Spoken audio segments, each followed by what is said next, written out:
Welcome to Coming from Left Field, where we have conversations about politics, books, and current events with your host, Greg Godels and Pat Cummings.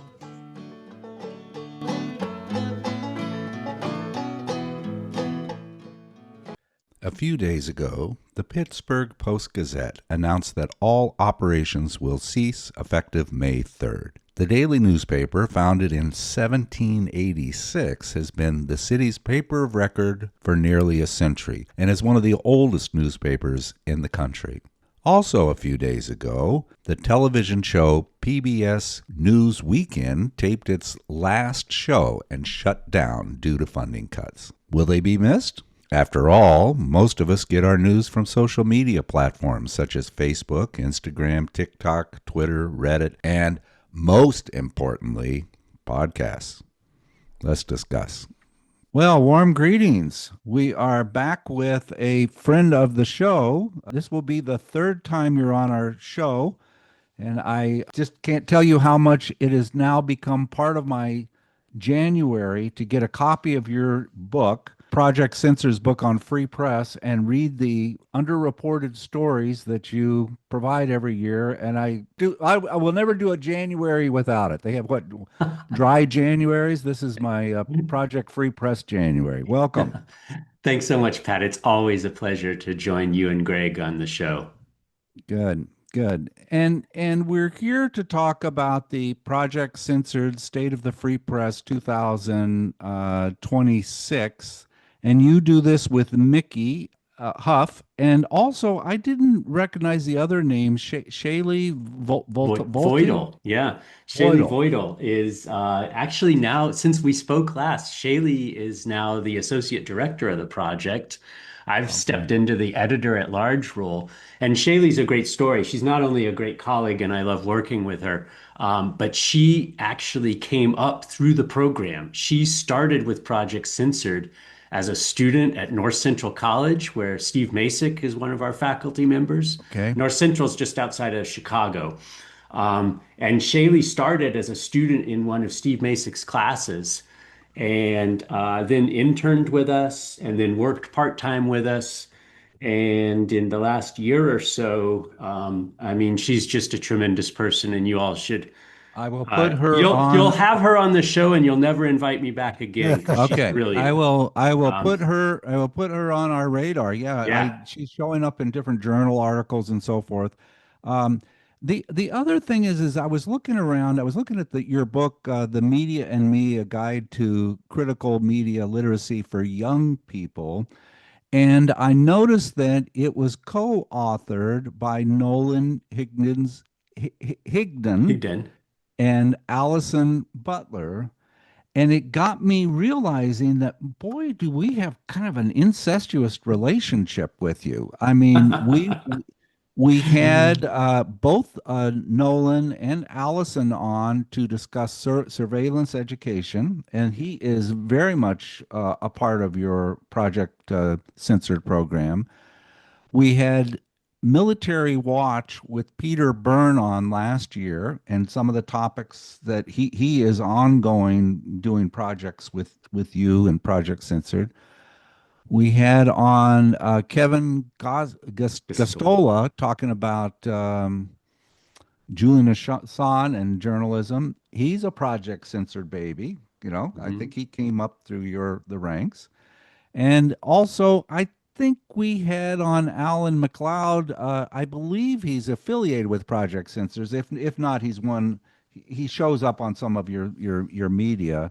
So we really, I didn't realize how much we were part of your organization. And I guess that'd be a good place to start to say, what is your organization? What is this book, this annual book that I like so much? Haha. Well, thanks, Pat. Yeah, and all those wonderful people you mentioned, great to work with them in various capacities as authors at the Censored Press or fellow members of Project Censored, et cetera, et cetera. Yeah, C. Wright Mills used to talk about interlocking directorates at corporate boards with government people, and we're nothing quite so lofty or secretive as that, but we've got something like maybe a progressive version of some interlocking directorate stuff going on here between coming from left field and Project Censored.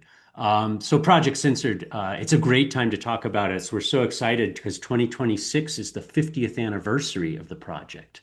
Hmm. Project Censored was established in 1976 at Sonoma State University. I think at the time it was Sonoma State College in Northern California by Carl Jensen, who had a background in journalism and advertising, but had gone back to school and was teaching sociology and communication courses at Sonoma State in the 70s when students started asking him about coverage of the re-election of Richard Nixon and how Watergate wasn't mentioned on the night of the election. And that got Carl thinking about stories that deserved to be covered but weren't being covered. And that's basically the origin story of Project Censored. So this is our 50th year.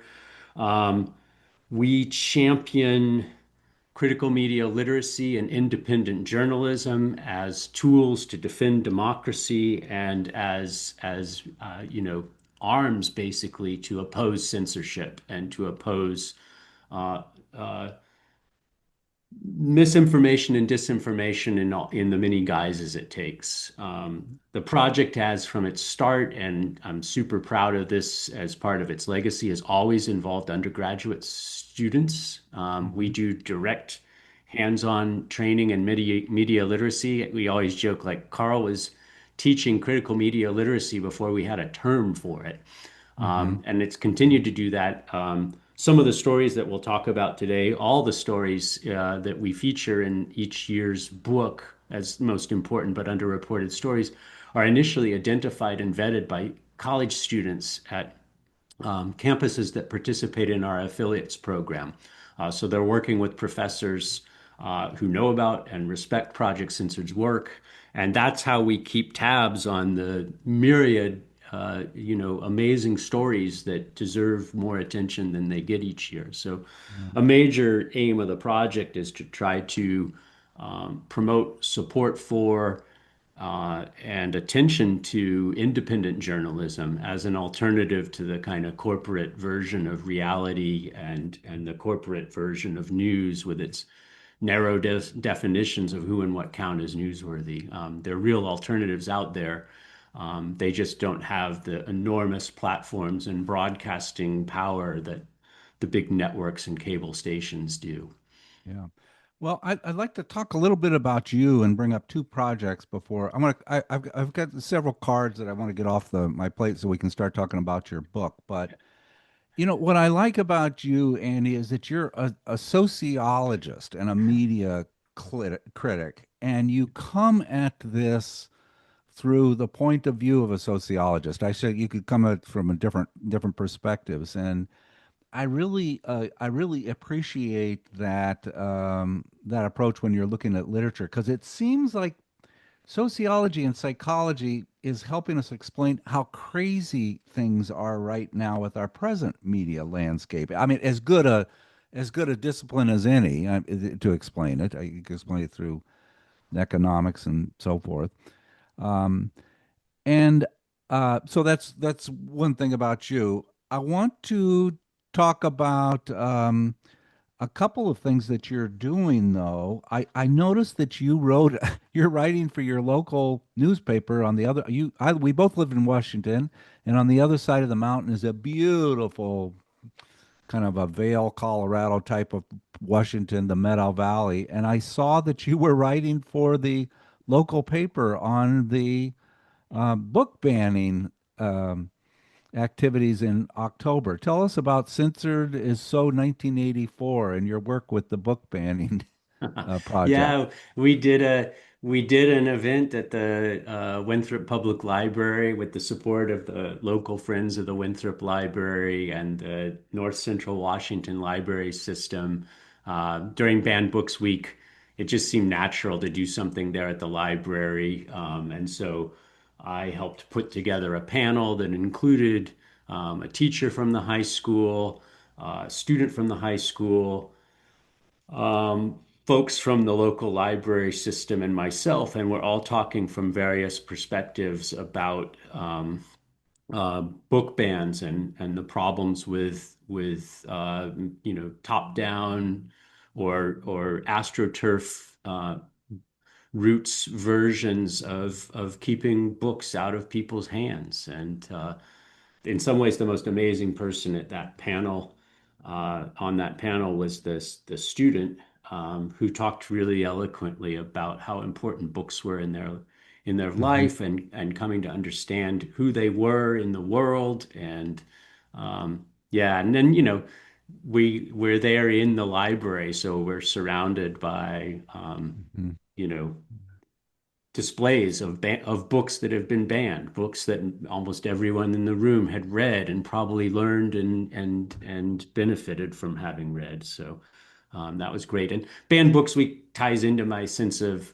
the world based on my training as a sociologist.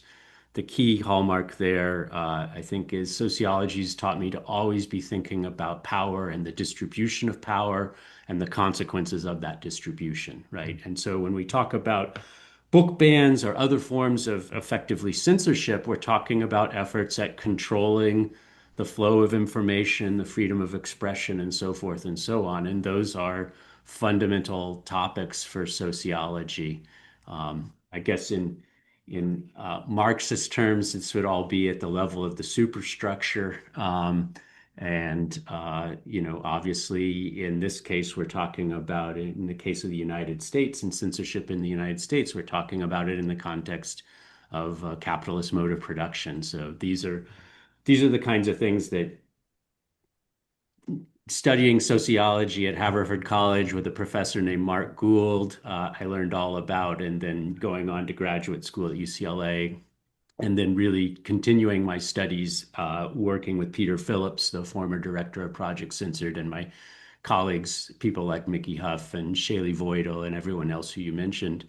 Um, Everyone who does critical media literacy, whether they're a sociologist or not, is tuned into this. Is one of the distinguishing features of a critical media literacy is Yeah. that alertness to power dynamics and modes of production and so forth.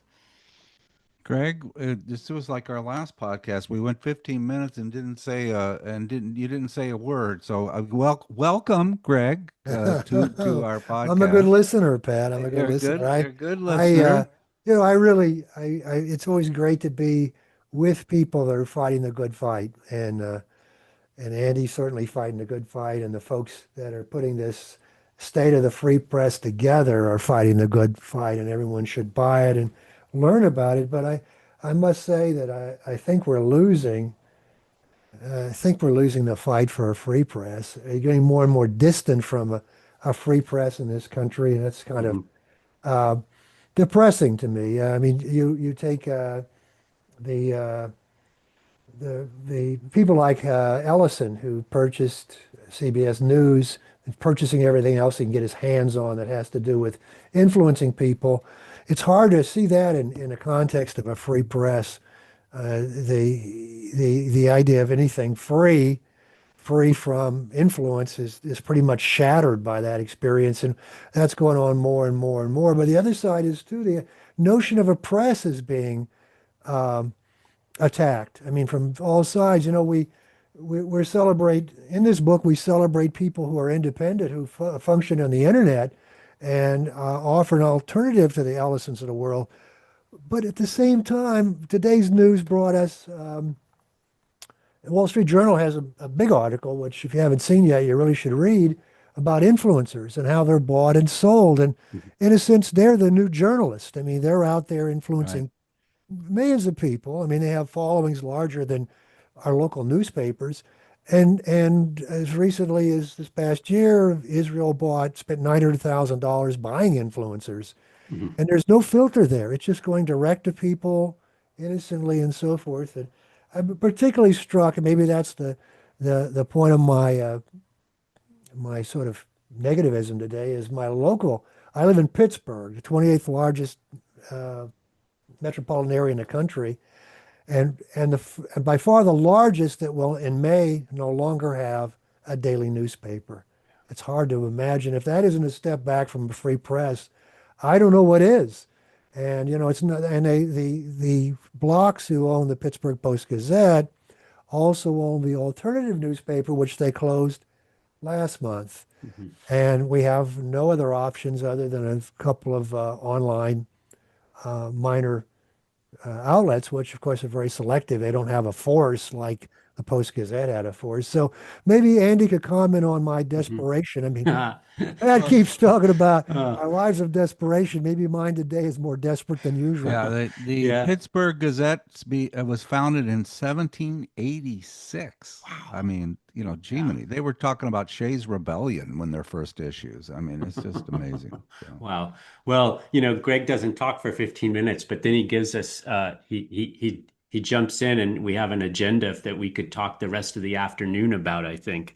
hmm Um, yeah, I mean, I hear you, Greg. I go back and forth depending on the day and even the hour on whether I feel optimistic or pessimistic. One of the things we write about, Shaylee, Mickey, and I, in the introduction to State of the Free Press is that uh, the free press in the United States is in a crisis right now. And we quote Rebecca Solnit from her book, her great book, No Straight Road Takes You There. And for anyone despairing, I think that book is recommended reading. Um, in that book, writing about the climate crisis, Solnit says every crisis is in part a storytelling crisis. And Mickey Shaley and I take that quote and kind of run with it as it relates to journalism in the United States in 2026. Um, and so we know that journalism, U.S. journalism, and around the world for that matter, we're in a state of crisis. There are attacks on journalists, not symbolic, but physical attacks. And Reporters Without Borders 2025 roundup is full of the facts and figures on that reality. The crisis includes corporate control over much of what passes as news, and I'd put news there in scare quotes because a lot of it is arguably far removed from what we might think of in a critical way as the kinds of information that people need to be engaged in their communities and informed about the world. And then there's the public's lack of trust in journalism, which I think is just as much a part of the crisis as some of the other kind of features that we're talking about. And the whole question of how to rebuild trust that is a critically engaged trust, that it's not a blanket trust. I often think about, one of my mentors when I was in grad school in sociology was Michael Schudson, the historian of U.S. journalism. And in one of his many amazing articles, he pointed out that, this kind of thing that, oh, Walter Cronkite, the famed broadcast anchor newsman, was one of the most trusted Americans not just in journalism, but most trusted Americans. And Judson always pointed out that that was because he was compared to politicians, and he only seemed trustworthy at the time compared to the politicians. But that doesn't mean that most Americans found Walter Cronkite in that kind of golden, easy to look back with rosy tinted lenses age as a trusted person. So that question of trust. But the other way that we take that notion of a crisis of journalism is going to be a direction that's familiar to anyone who's followed Project Censored's work over the year, which is the idea that um, the corporate media, the so-called mainstream, although that's a term we like to avoid because we don't believe at Project Censored that the corporate media represent mainstream America, that the corporate media are systemically omitting or distorting important stories that we need to know and understand, right? And fortunately for us, collectively, not just the project, but us as a society, we have a robust independent media. So I guess coming back to Greg, your expression of despair, and I hear you, and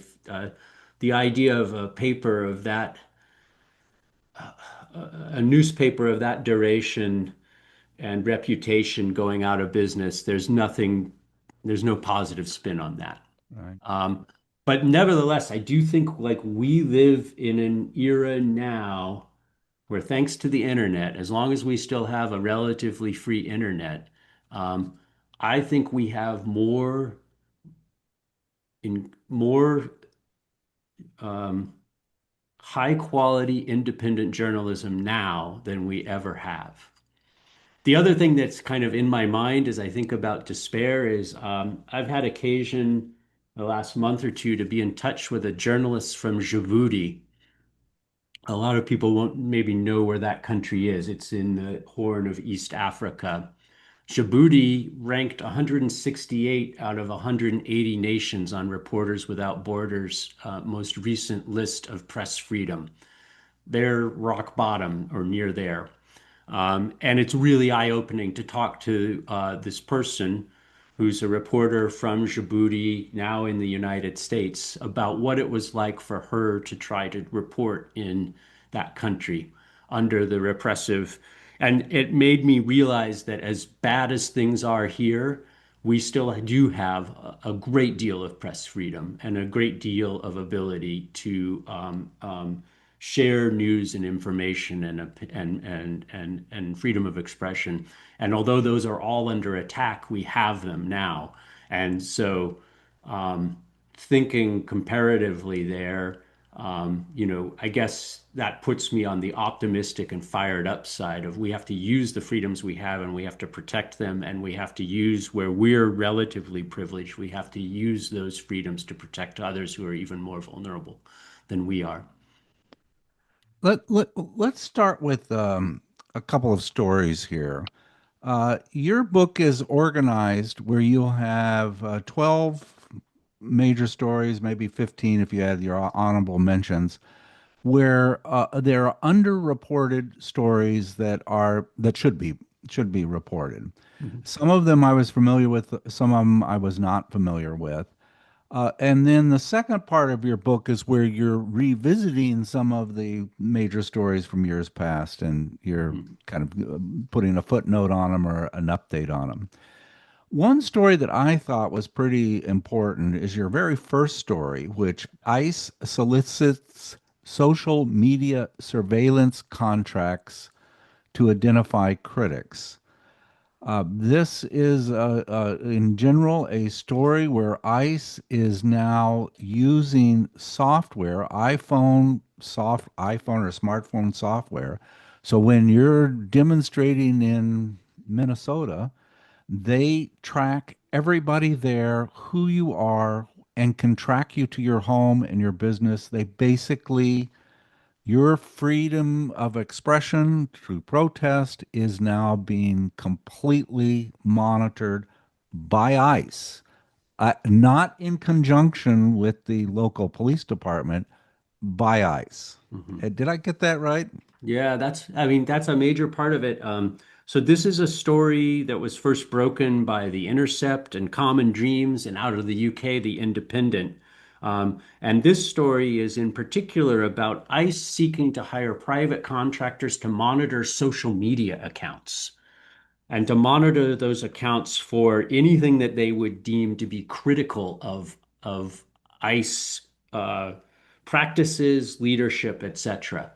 Um, Sam Biddle, who broke this story for The Intercept, and Brett Wilkins, who reported for Truthout, both looked at bids from contractors to monitor threats and criticism directed against ICE and its officials. And those documents cited the increased threats to immigration and customs agents and leaderships as justification for expanded digital surveillance. Um, that's those calls for proposals. I'm looking at my notes here because I want to get the language right. So they're talking about what ICE was seeking were contractors who could help them monitor social media content for anything deemed hostile to ICE, including, and here's where I want to get the language right because it resonates powerfully with things going on even now. The content creators quote proclivity for violence, which would be assessed using social and behavioral sciences and psychological profiles. the idea of a proclivity for violence rings especially, I think, brutally right now in light of what's happened recently since we published this book. You know, the ICE murder of a citizen in Minneapolis, the killings in Portland, right? The idea that ICE needs to monitor social media for critics of its policies and actions because it's putting its agents and leadership at risk just rings really false in light of that. Um, Right. it's worth noting people are pushing back against this, right?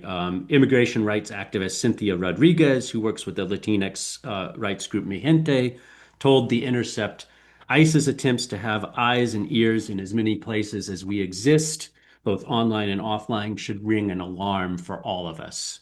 Right. Right. And I I think I that that alarm maybe now is right. sounding. I think people are getting the idea. But the angle of this story that no corporate media have covered at the time that we went to press is the effort by ICE to, in effect, control criticism in the social media ecosystem. And that's I misspoke. I conflated two stories. That was the mhm. story you said. I'm Yeah, taking the information that I learned just a couple of days ago and bringing it into this story. I guess they're yeah, related, but uh, you know, the story is monitoring press, monitoring. Yeah. and you're seeing that in other agencies too, where teachers are having their social media monitored, Hmm. and they can have discipline based on whether or not they made Hmm. some derogatory post about Charlie Kirk or whatever. Right. And So, if we know anything about that kind of surveillance decades into Project Censored's mission, we know that that has a chilling effect, right, right? You get people thinking, not being willing to articulate what they believe because they know that their Instagram account is being monitored, or they don't want to attend the protest because they know there's a chance that they'll be filmed when they're there. right. And that suppresses what are First Amendment rights, right? Of freedom of expression, freedom to assemble, and freedom to protest. Greg, did you find one that sparked some interest to you, or that you were unaware of? Well, I'm aware of most of them, and that's a good thing. Hmm. But just the remarks, just commenting on the remarks.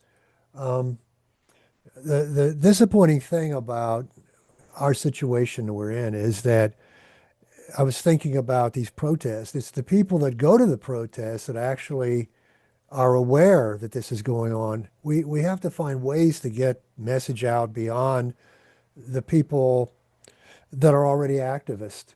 And those are the Mhm. people that probably will read this book and buy this book.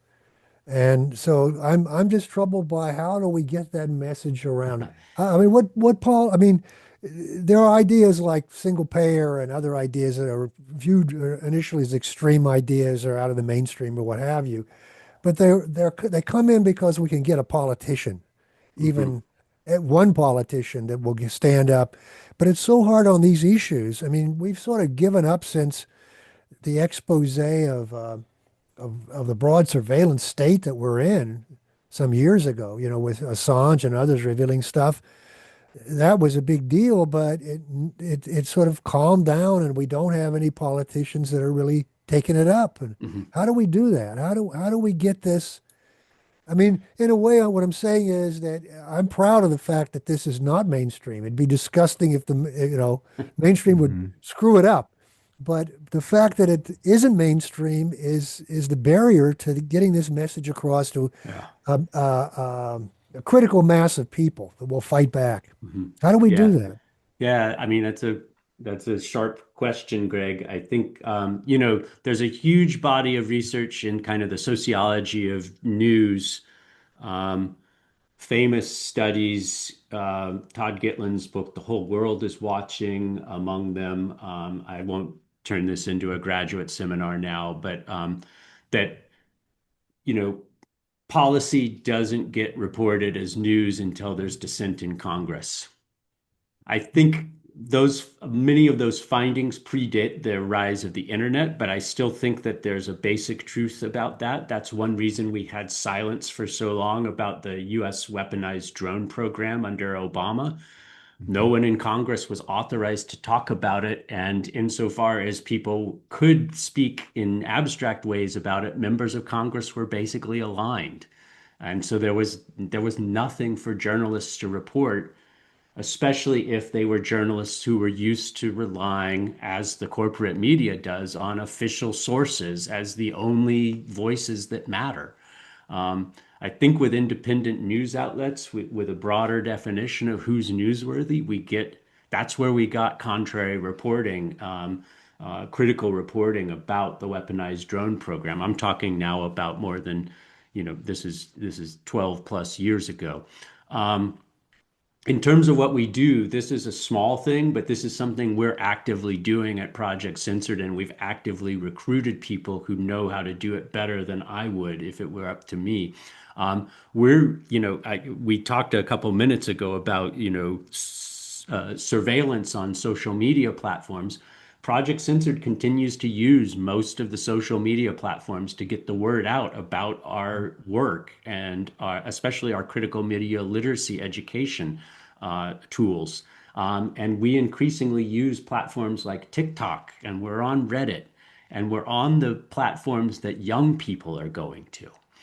Um, Let me ask you a question about mhm. that because I have no real sense Yeah, of how independent social media is doing. I mean, yeah. just how good is, and I'm thinking of it from a left perspective. I'm not interested in what the bad guys are doing, but Yeah, how is it doing? What are the numbers? Because again, I was yeah, struck by this Wall Street Journal article yeah, that these influencers now are principal journalists and they're bought and sold. I mean, a yeah, journal is saying identifies 4 or 5 of these that are Trumpites and they are owned. yeah. They literally And are that's, owned. And yeah. that's No, they're I the mean, yeah. that's its own thing. So let me bracket that for one moment and tell you about what we're doing and then about a resource that we developed that might help with some of that. Um, so we're using these platforms where young people are increasingly going, and we're not giving them the book on the platform, we're giving them infographics. So Hmm. these are short, highly visual things that get maybe one or two key points from, say, a story that we think got missed by the mainstream media this week. And we're finding a lot of engagement from that. One way that we can measure that, independent of just the platform numbers themselves, um, we had we Project Sensor, we run a student summer intern program every summer, and we usually have 3 or 4 students who do internships with us, and they write articles and research stories and help with the radio show and this, that, and the other. Our our applicants for internships last summer went up something like 500%. Holy It cow. was crazy. I think that's because we're reaching people through social media that otherwise had never heard of us. I can't prove that. Like that's not, I Yeah. can't demonstrate that with data, but I don't know what else we did differently in the thinking between summer of 2024 and summer of 2025. What did we do differently that would account for that? Um, and I understand there's also shifts in the economy and things like that, and internships maybe when jobs are bad. But all that analysis aside, the thing that we were doing differently was our social media, with a shout out to Reagan Haney, who does this, and also Kate Horgan at Project Censored, who helps with some of the design. Um, and we were reaching young people. And as a result, we ended up with a fantastic.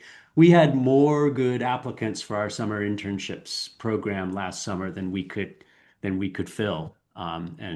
And I think a lot of that is that's a small version of what social media harnessed for positive effect can do.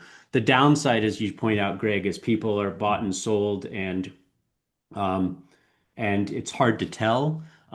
There, I want to give a shout out to a resource we have on our website that's available at no charge. Shaylee Voidal and I, a year or so ago, developed what we call um, a guide to the power of news frames. And the motivation for this was the idea that a story could be factually accurate in a way that it would pass the kind of standard media literacy 101 fact checking, and yet the story could still be wildly misleading because the facts were all verifiable and in that sense true, but the perspective framing those facts was so whack that the story would be misleading. And so we started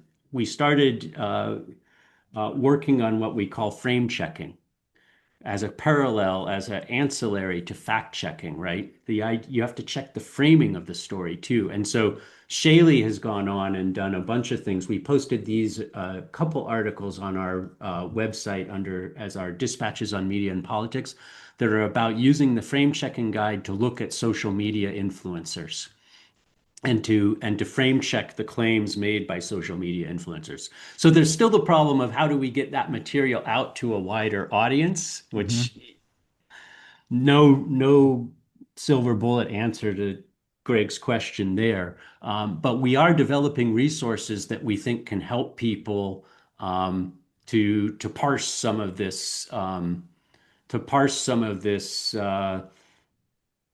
trying to think of the word, like it's not hokey pokey, it's flim flam, right? Right. The kind of unacknowledged sponsored flim flam.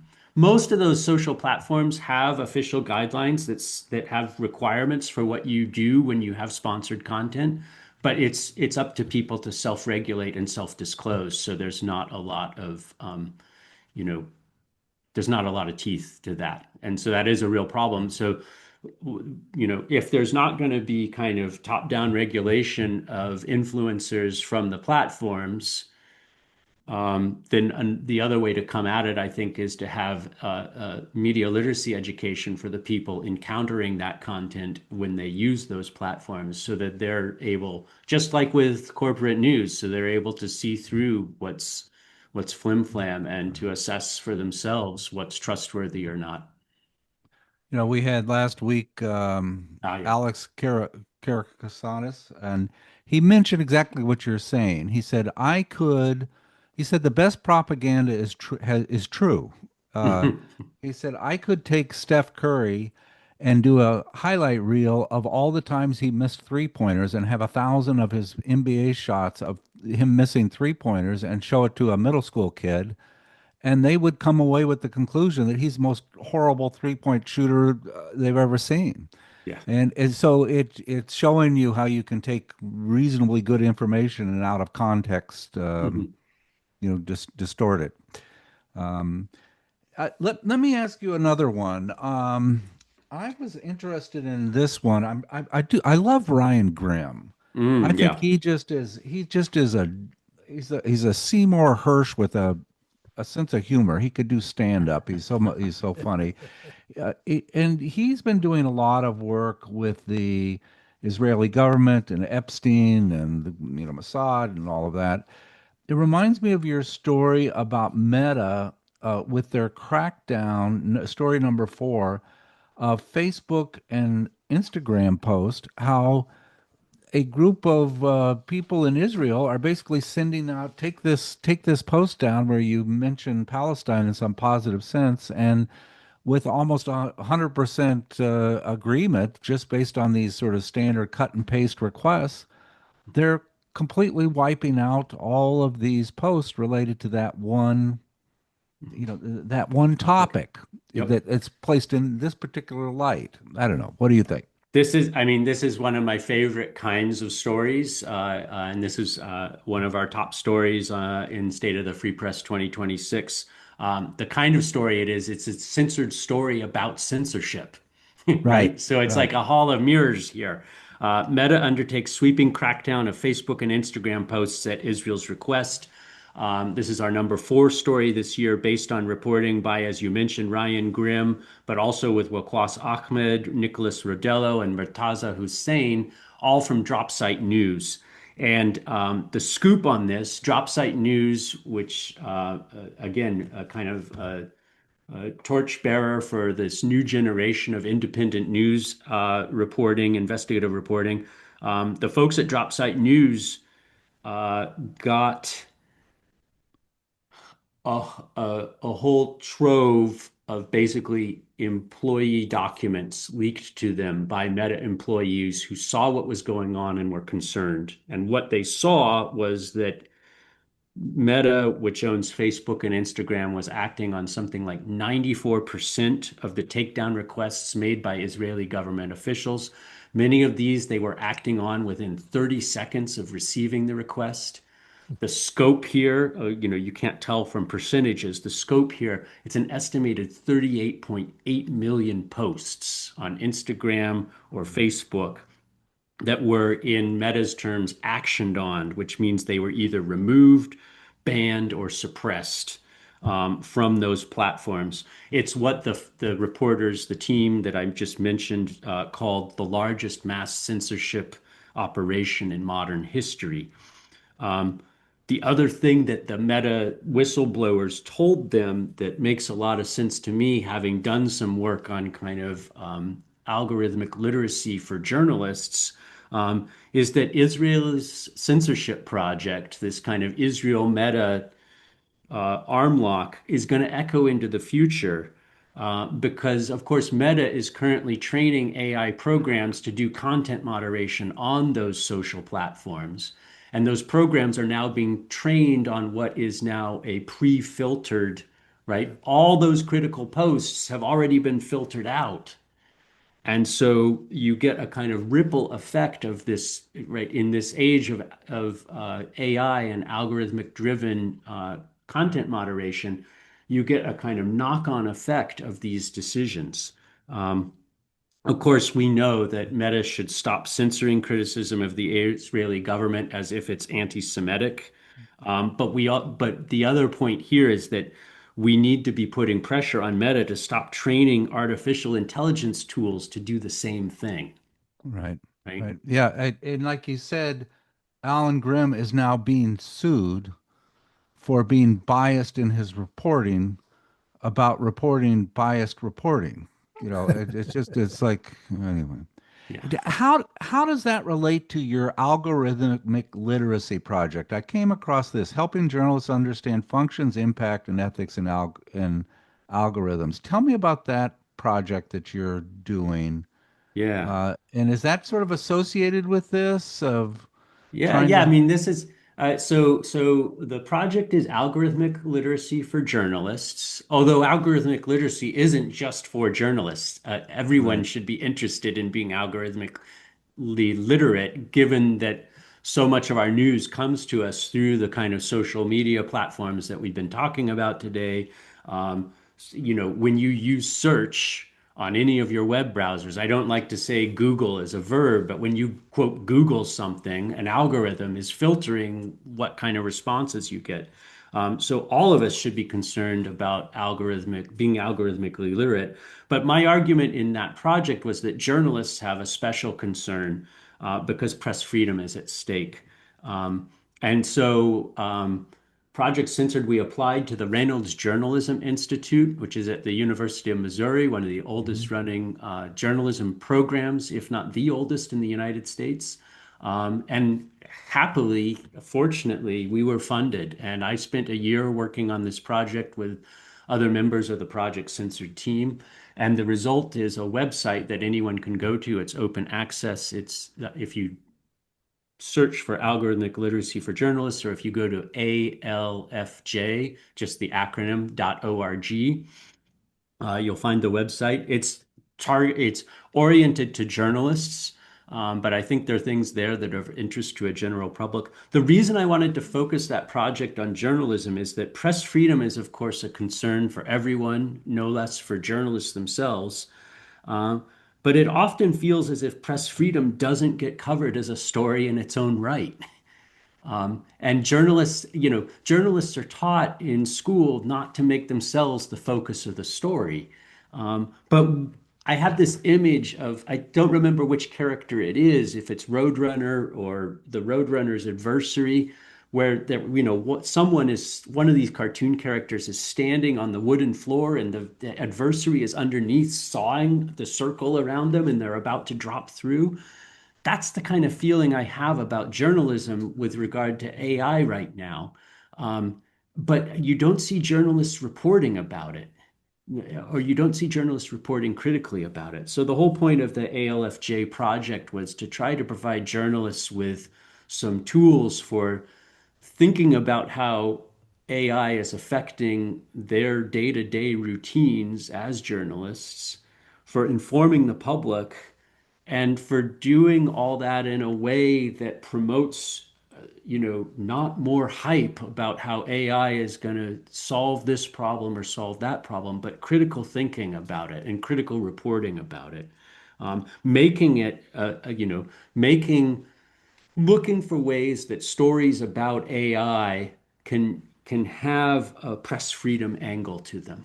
Right. I'm struck by this last point. I really, it's flabbergasting. I hadn't thought of it in the way you just presented it, Andy, but there's a multiplier effect with AI. In other words, AI, if everything is filtered, which it is, or censored if you prefer, Mhm. then you're freezing in time the data that AI is going to Yeah. learn from.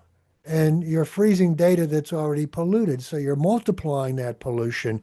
You're Mhm. multiplying the evil effects of filtration that goes on with mainstream media. It's very frightening. I mean, Mhm.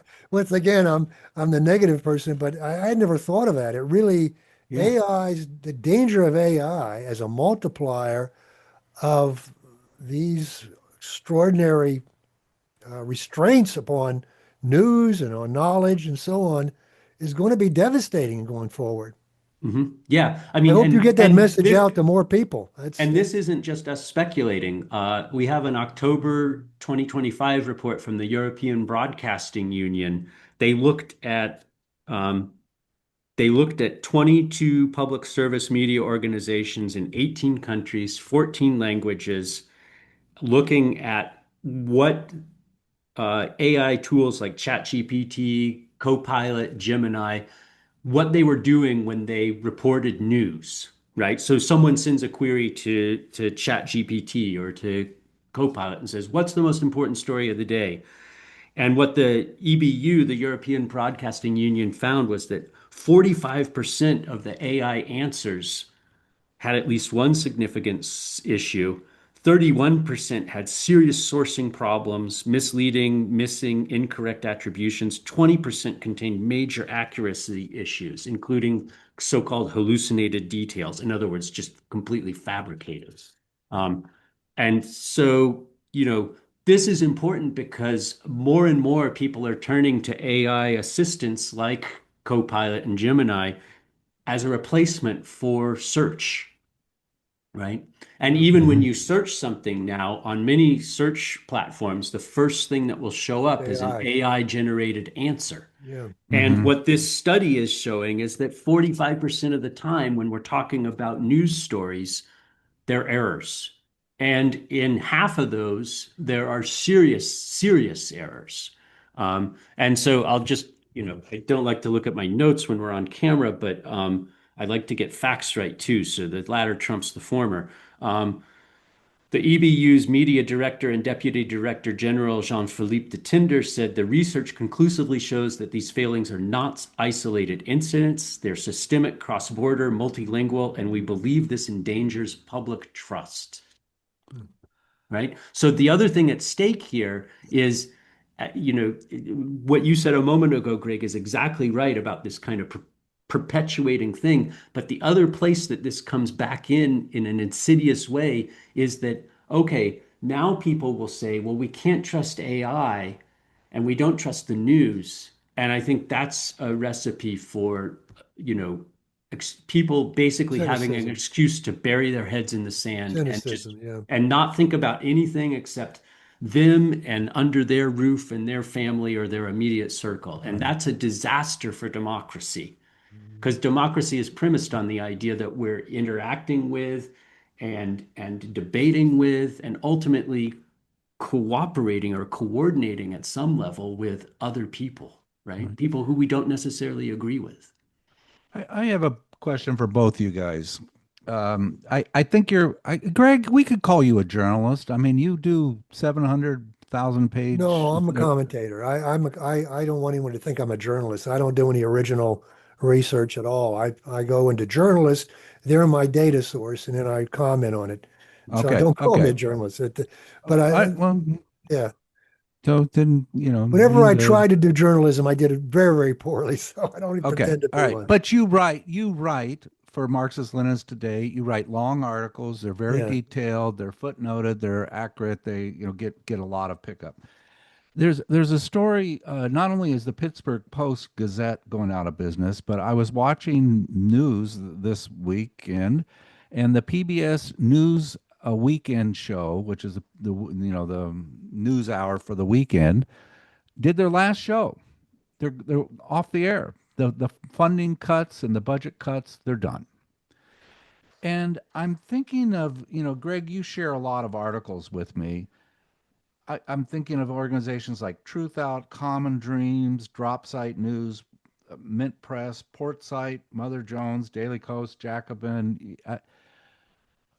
Do we Counterpunch. even care? Do we even care that PBS News Hour on the weekends is done? I Hmm. mean, you Yeah. get there's a case to be made for you getting very good, diverse, curated information from sources other than a TV show that runs on the weekend or maybe a newspaper that's published every day in Pittsburgh. I don't know. What do you Andy, think? what do you You think, Andy? too? Well, yeah, that's a tough question. I mean, on one hand, when I was first getting interested in journalism, one of the first books I read was a book by William Hoynes and Bill Croteau about how basically who was on this is back in the 90s, so TV news interview programs were still big, and Croteau and Hoynes looked at the guest list of ABC Nightline, um, which was born during the Iran hostage crisis and had live interviews on live broadcast interviews. And then they looked at what was then the McNeil-Lehrer NewsHour. And what they found was that the McNeil-Lehrer NewsHour guest list was no more diverse than what was on Nightline. And both of them focused primarily on government or corporate officials of one sort or another. And that very rarely did they have people who were on from, say, nonprofit organizations or other NGOs. And when they did, those people were labeled not as activists, or sorry, not as experts, but as activists. So on one hand, you have that critique of PBS. Um, on the other hand, I think, PBS as it existed then, as it continues to exist now, is far, far better as a news source, less sensational, less prone to the if it bleeds, it leads kind of ratings grabs than the corporate counterparts. I mean, for a long time, Frontline on PBS was Mhm. a fantastic, better, far, far more incisive than 60 Minutes, weekly investigative journalism magazine. Um, that was gutted by, Newt Gingrich and the, New Deal with America, Mhm. Republicans of that era. And suddenly Frontline had corporate sponsorship and suddenly they weren't doing as hard a hitting story. But I think it's a travesty. And, it's not just PBS. I was at a conference last fall where I met how's this for a title that we wish we heard more often? I got to meet with the journalist who was the editor for the press freedom beat at the Voice of America. Oh, The which Voice of was wiped America, out. of course, Yeah. was wiped out by an executive order by Trump last year. And people at the Voice of America are now suing to try to overturn that executive order. But the Voice of America was at the time, and to my knowledge, was the then and now no longer any, the only news organization in the US that had a press freedom beat. In other words, there was a press freedom editor who had a staff. And that was Mm. amazing to me when at this conference talking to the person who was that editor about what they did. And of course, what they did initially was, early on, a lot of what they were doing was covering press freedom violations in other countries. But more and more, especially after the first Trump presidency, the VOA press freedom team was covering press freedom violations in the United States domestically, right? So it's not coincidental or accidental that like Trump would want to shut down the VOA. And I think, the whole attack on PBS is, we could do a whole framing analysis of how Republicans going back to Gingrich and probably before then have framed this as some kind of conspiracy against the American people. And that's just utter nonsense, of course. Right. But the thing I would say is like, I don't know where we should put practically. I don't know where we should put our energy. Some of us need Mhm. to be protesting the gutting of of public broadcasting and in general. But then, there are organizations and a bunch of those independent news outlets that you mentioned a moment ago, Pat, are members of the Movement Media Alliance, which is a group of people, a group of independent news organizations that have banded together with the idea of providing mutual aid to one another Mhm.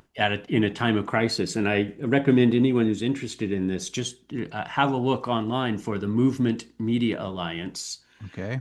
So it's an alliance of media organizations that are movement organizations, which probably broadly we would construe as progressive in their outlook. Um, Fantastic work there. We have actually an article in the Media Democracy in Action chapter of this year's yearbook by Maya Shinwar and Laura Witt, who Maya is at Truth Out and Laura is with Prism. Um, and they wrote a chapter about the Movement Media Alliance that has one of the best lines in the yearbook, in my opinion, from this year. Maya Shinwar and Laura Witt write, "There's no power for people without journalism by and for the people." Right? Mhm. So, Mhm. and that's what the Movement Media Alliance and the organizations that constitute that alliance are attempting to do. And I'm happy to say Project Censored is a proud member of the Movement Media Alliance. Okay, Greg, sorry, I'm talking up a storm and not leaving a room edgewise for No, you. I just want to say I think your example of the Voice of America is a good one for the following reason. It illustrates something that's quite common in U.S. foreign policy, and that is the creation of an instrument that is in its origins is corrupted. It's corrupted because it's funded in order to do a mission. Its mission Mhm, was to present the United States in the best possible case mhm. in the Cold War, as was USAID and these other things.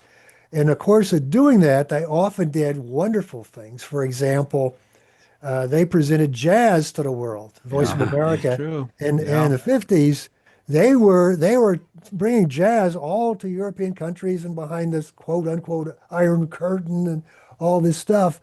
And it was because they wanted to present a view of racial harmony in America at a time when racial harmony in America was at its low point. Mhm. And so that's the great contradiction of Yeah. NPR, of Voice of America, USAID. Today there's a struggle around USAID's good things that they did that Trump has stopped. Mhm. But lost in that is the connection with USAID's bad things, which were to present the Yeah. United States create antithesis to what people were thinking in other countries. Yeah. So you got to take the good with the bad. So will I miss Yeah. NPR? Will I miss? No. I mean, because they don't. They really are at this stage in their career and their life. They were presenting nothing at all challenging. Mhm. Earlier on, they perhaps were, Mhm. but that's been dissipated by corporate pollution. The Yeah. fact that half the shows have the Charles MacArthur, whatever the hell foundation behind it, and they're not going to deviate from the Yeah. mainstream. So Yeah. I'm with you, Andy, on alternative media. That's where I Yeah. think we're going to Yeah. find. I Oh, think that's where the energy is. But I do want to give a shout out for like, when I met this person from the VOA, like my attitude was like, oh, the VOA, that's like a government mouthpiece. But then when I heard her speak on this panel and talk about like, we report on press freedom. We have a staff to do that. I thought like, wow, Mm.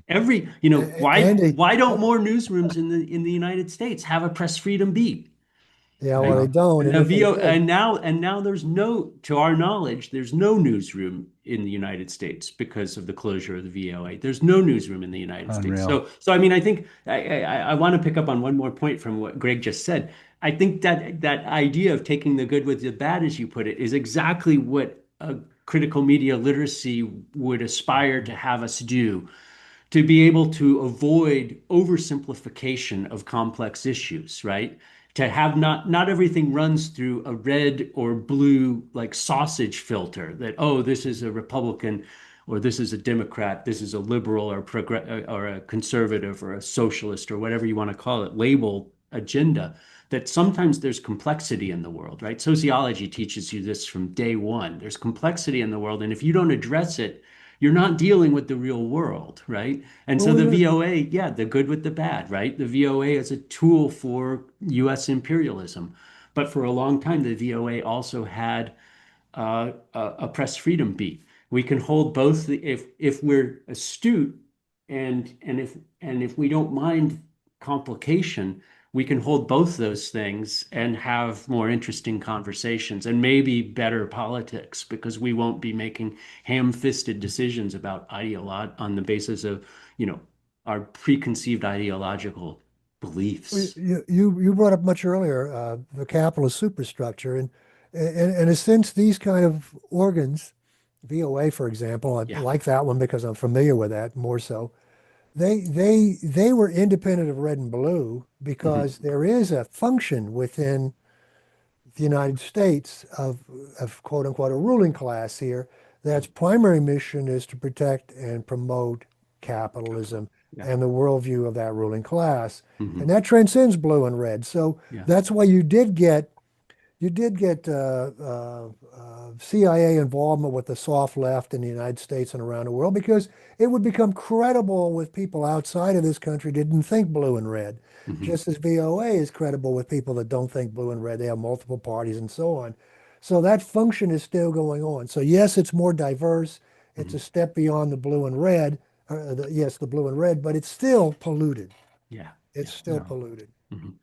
Well, we're running out of time. I'd like to close on kind of a bummer of a note. Um, the We lost a somebody that really probably did more to influence me in my politics than just about anybody I know, which is Robert McChesney. Yeah. And he was on WILL Mhm. in Champaign-Urbana. I never missed one of his shows, and when it became to, I would listen to it on AM, and then as the internet, I would listen to him on the internet.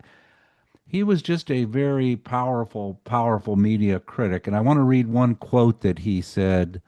This is kind of small. I hope I won't blow it. Those in power, those who benefit from war and empire, see the press as arguably the most important front of war because it is there that consent is manufactured and dissent is marginalized. For a press system, a war is its moment of truth. And how many wars are we dealing with like this weekend? You know, Greenland, Iran, Venezuela. Venezuela, talking about Colombia, Cuba. And I'm not sure that the press is doing that great of a job in helping us navigate this, but I think that's a quote from Robert that shows you how important they are. They're inextricably linked with democracy. Did you know Bob? Did you ever hang out with him and have a cup of coffee? And I never met Bob personally, but I gotta say, one of the most memorable events of the last year for me was I was at the United Union for Democratic Communications conference in Tacoma, Washington, back in June, I think it was, of last year. And McChesney was a pillar in the UDC, and there were a lot of people there who were former students of his or close colleagues, and there was a session dedicated kind of to the legacy of his work.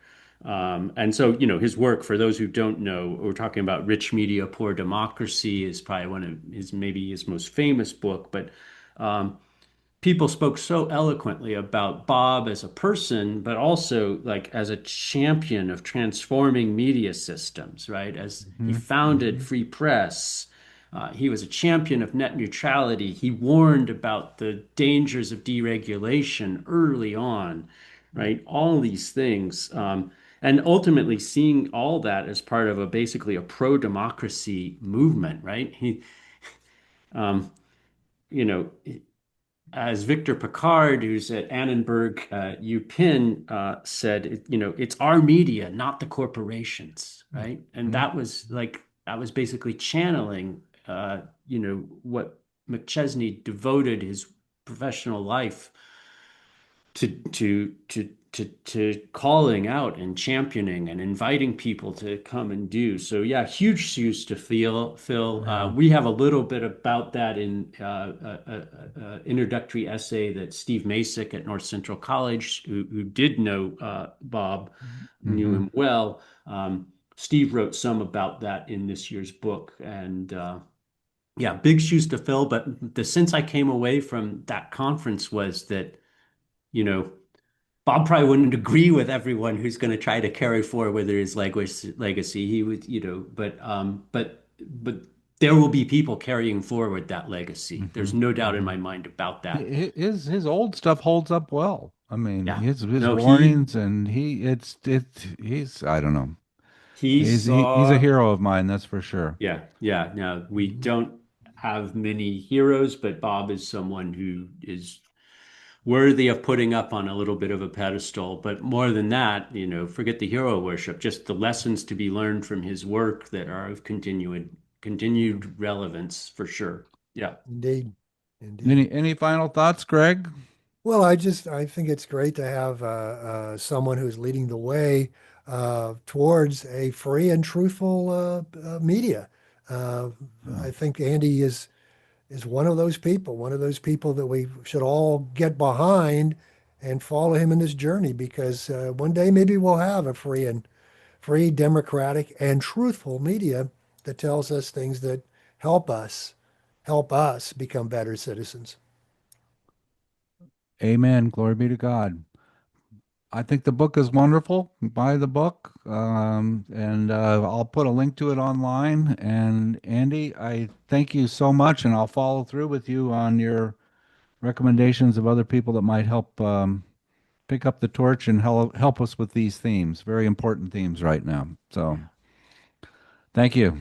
Thank you. It's Thank you, always Andy. always so great to get to be in dialogue with you and Greg, Pat. All Thank right. you. Bye.